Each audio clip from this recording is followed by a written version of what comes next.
Welcome back Year 6. I hope you had a great half term. We're starting off our maths this term with measures, thinking about all the ways in which we use measure.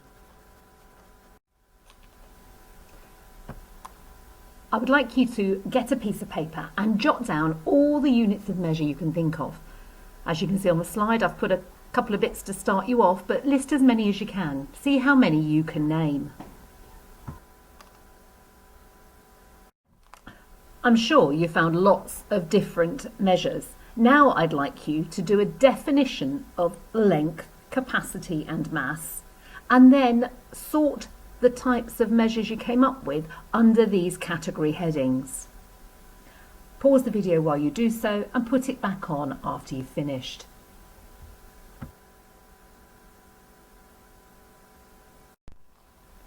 Hopefully you found some of these measures if you didn't find all of them. And you may have found some that didn't fit with the ones I've put down here. That's probably because they're imperial measures, not metric measures. Keep hold of those names of those imperial measures. We will be using them later in the week, but for the next couple of days we're only looking at our metric measures, those that work with our base 10 system.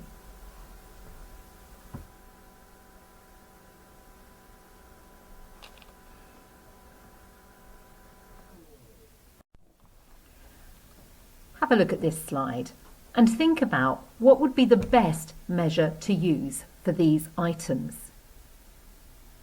If we were thinking about the mass of them, how would I weigh them? How would I consider the weight of each item, the mass of each item? Then think about how would I measure the length of each of these items? What unit of measure would I use?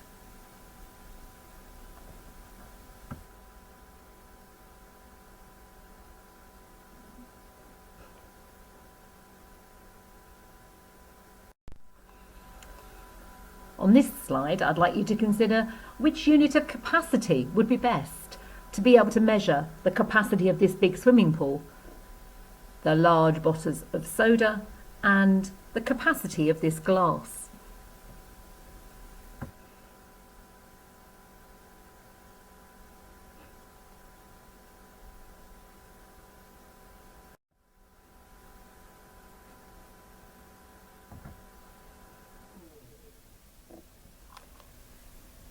Well, it might be that I could measure the door in millimetres.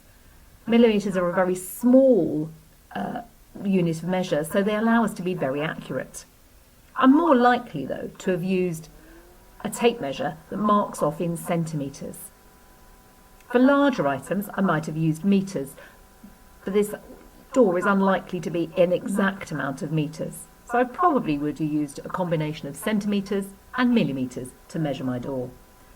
Now have a go at today's worksheet and let us know on the blog or by email how you got on.